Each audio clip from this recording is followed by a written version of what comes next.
Olá, bem-vindos a mais um episódio desta série de debate competitivo. O que eu vou tentar fazer neste episódio é explicar mais ou menos o modelo British Parliament e não vou começar já com o que é um argumento, o que é que são os argumentos, como é que se fazem bons argumentos, porque senão depois ia ter que explicar tudo o resto que está envolvido e como ligar o argumento aos casos, como fazer refutações, etc. E portanto assim prefiro primeiro dar o suporte, que é o modelo, e depois faço tudo isso seguido. Então, para explicar o que é British Parliamentary Debate, eu vou-vos começar a explicar mais ou menos de onde é que isto vem. Como podem ver pelo nome, o Parlamento Britânico. Isto acontece porque eles têm duas câmaras, o Governo e a Oposição, e estão frente a frente, não é como nós que temos um hemiciclo, em que são mais ou menos uma metade e todos falam uns com os outros, incentiva a cooperação. No caso deles não, é mesmo direto, eles estão de frente uns para os outros, e ao Governo e à Oposição. E o que acontece é, eles têm o Primeiro-Ministro, o líder da oposição, depois têm lá os seus adjuntos, os seus ministros de cabinet, ou seja, eles têm o Ministro das Finanças, o Ministro da Saúde, etc. E o outro tem mais ou menos um shadow, uma sombra que faz exatamente o mesmo que os outros ministros, só que é da oposição, então vai mais ou menos vigiar o trabalho do outro, ver o que é que ele está a fazer bem, o que é que está a fazer mal, para depois poder também argumentar de forma a conhecer os factos. Então, o que acontece? Há muitos deputados que são eleitos pelas pessoas, mas que acabam por não ter muito tempo para falar, então eles acabaram por fazer. Tem o Primeiro-Ministro, tem o líder da oposição, eles falam, tipo, o Primeiro-Ministro chega lá com uma moção e diz: hoje vamos discutir isto, hoje quero propor esta medida ou esta lei, e começa a apresentar o caso. Depois o líder da oposição fala, depois vem um adjunto do Primeiro-Ministro, depois vem um adjunto do líder da oposição, etc. E depois há uma parte em que é aberto aos outros deputados todos para fazerem perguntas. Eles levantam-se, o speaker, o Mr. Chairman, o que está tipo, a dirigir o debate, toma nota dos nomes e depois vai-lhes dando a palavra para fazerem perguntas ao líder da oposição ou ao Primeiro-Ministro, consoante quem está a fazer a pergunta. Eles falam, o Primeiro-Ministro responde, etc. E portanto é muito assim, temos as partes mais importantes e depois temos os outros menos importantes. E para transformar isto num modelo de debate competitivo, porque o debate competitivo demora mais ou menos 1 hora, 40 minutos por debate, e o modelo britânico eles ficam lá horas e horas a discutir, porque são muitas pessoas a fazer perguntas, porque este existe e depois este tem tipo 40 argumentos para tentar refutar aquele, e portanto há muitas coisas a fazer. Então, para sintetizar isto num modelo de debate funcional e que não demora muito tempo, quem organizou este modelo de debate sintetizou isto em duas casas. A primeira casa do governo, a segunda casa do governo, e depois temos a primeira casa da oposição e a segunda casa da oposição. Ou seja, a primeira casa do governo é basicamente o primeiro-ministro e o adjunto, que vem trazer o caso e explicar porque é que isto é urgente, porque é que isto é importante, porque é que temos que fazer isto desta maneira. Temos o líder da oposição e o adjunto que vem explicar porque é que se calhar isto não é um problema, ou se isto é um problema, porque é que há melhores formas de resolver, ou porque é que o status quo é a melhor opção. E depois temos as segundas casas, que são os tais que fazem perguntas. Neste caso eles têm um papel mais relevante, porque é uma equipa como as outras e têm que ter a oportunidade de ganhar. Então o que eles vão fazer é uma extensão.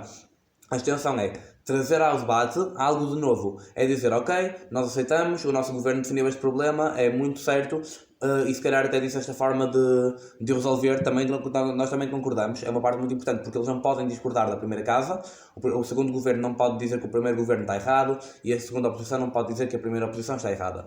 Mas, para além disso, eles podem dizer, ok, mas o primeiro governo podia ter pegado isto por um ponto muito mais relevante, e é o que nós vamos aqui explicar. Ou seja, estavam a discutir este assunto, mas nós temos uma forma muito mais importante de abordar. Temos estas pessoas que são afetadas e governos que esqueci de mencionar, e na oposição tem exatamente a mesma coisa. Não podem discordar, mas têm que explicar porque é que a oposição tem razão, mas podia ter trazido pontos muito mais relevantes, porque é que o que realmente importa ainda não foi debatido e porque é que as segundas casas é que têm o papel mais importante neste debate.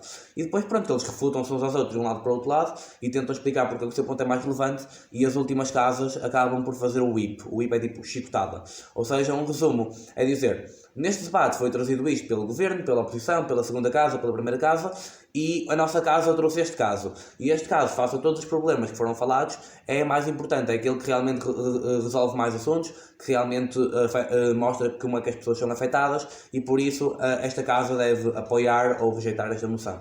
Os discursos têm mais ou menos 7 minutos, há algumas pessoas que fazem com 5, mas normalmente são 7 minutos. E que fala primeiro o Primeiro-Ministro, depois o líder da oposição, depois o adjunto, membro do governo, membro da oposição, o whip do governo e o whip da oposição. e segue sempre esta ordem. E o que é que pode acontecer? Durante esses 7 minutos de discurso de cada um, o primeiro minuto e o último minuto do discurso, ou seja, dos 0 segundos ao primeiro minuto e dos 6 minutos aos 7 minutos, o tempo é protegido, ou seja, ninguém pode fazer perguntas.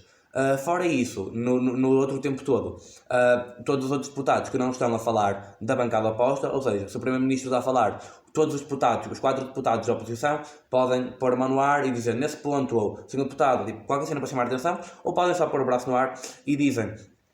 E depois a pessoa que está a falar, o orador, diz: pode falar, diga-me a sua pergunta, ou pode dizer só, tipo, sentem-se, agora não, ou aceito mais tarde. E portanto, estes são chamados pontos de informação e terão à volta de 15 segundos, assim no máximo, ou então quando o orador vos manda a calar, porque o orador tem, tipo, é o dono do seu tempo, o seu tempo, os seus 7 minutos estão a contar e ele é que decide o que quer fazer. Quanto a pontos de informação, isto pode ser importante para as equipas que os fazem, porque estão a manter-se relevantes, porque estão a trazer um novo argumento, ou porque estão a refutar algo, ou a trazer um argumento que já disseram e que, olha, senhor, você está a esquecer-se disto.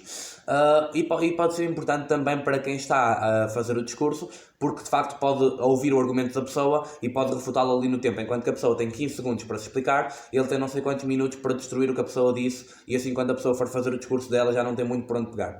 Há várias estratégias à volta disto, mas também pode haver uma altura em que vocês não estão muito seguros dos vossos casos e que por isso não querem aceitar. É compreensível, mas o recomendado é que se aceite por volta de 1 POI ou 2 POIs no mínimo, porque assim mostra que estão seguros do vosso caso e porque assim sempre podem aproveitar um bocado do que a outra casa está a trazer. Ou, por exemplo, se vocês são a primeira pessoa da vossa casa, não a segunda, podem aceitar um POI, a pessoa diz-vos o que tem a dizer e aquilo que é explicado em 15 segundos não é muito bem explicado e, portanto, o segundo membro da vossa casa, da vossa equipa, que já está a escrever o que a pessoa disse, já vai preparando uma resposta para que quando for a sua vez de falar, vá lá e fale. Portanto, isto é mais ou menos esta ordem, podem fazer perguntas. E depois cada um dos cargos tem um papel específico. O Primeiro-Ministro, obviamente, tem que definir a moção, tem que dizer porque é que isto é um problema, mas vamos fazer isso num episódio mais à frente, vamos falar do que é que cada cargo deve fazer. O modelo British Parliament basicamente é isto. Há 4 equipas, em que 2 não se podem contradizer, mas têm que ser as mais relevantes, têm que ser as que trazem os assuntos mais importantes ao debate. E depois, no fim, há uma mesa de adjudicação, que são pessoas que fazem, em vez de serem debaters, são adjudicators e basicamente o que eles fazem é tomar nota de todos os argumentos, todos os pontos, todos os contextos e exemplos que quem está a fazer o debate traz, tomar nota das equipas e ver quem é que no fim ganha. Ou seja, depois do último discurso do whip da oposição, toda a gente sai da sala, menos os adjudicadores que ficam lá, ficam tipo cerca de 3 ou 4 ou 5 adjudicadores, depende do torneio, depende do debate, e ficam ali, ok, olha, ele trouxe isto, este refutou desta forma, e portanto eles acabam por decidir quem é que ganhou, quem é que ficou em primeiro, segundo, terceiro e quarto lugar e porquê. E depois no fim acabam também por, ao dizer o resultado, explicar a cada uma das equipas porquê e uma parte muito importante é dar feedback, é explicar ao individual ou por equipa porque é que a pessoa, o que é que a pessoa podia ter feito melhor, porque é que este ficou atrás deste e é muito importante para depois também quem está a debater crescer. Portanto, se vocês mais à frente decidirem então entrar no mundo do debate, eu recomendo que peçam sempre feedback individual, salvo exceções a que estejam tipo, com muita pressa ou que tenham que ir jantar. No geral, devem sempre pedir feedback porque são pessoas que estão a avaliar o debate de fora, que são imparciais e que vos vão poder me dizer como melhorar. Então, tipo, why not? Portanto, sobre este modelo, eu acho que é tudo o que é importante. Vou desenvolver depois cada tópico, os cargos, os pontos de informação, de que forma usar melhor.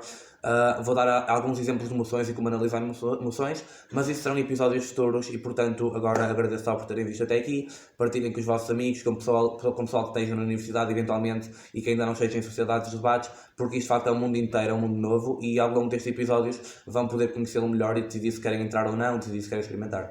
Obrigado!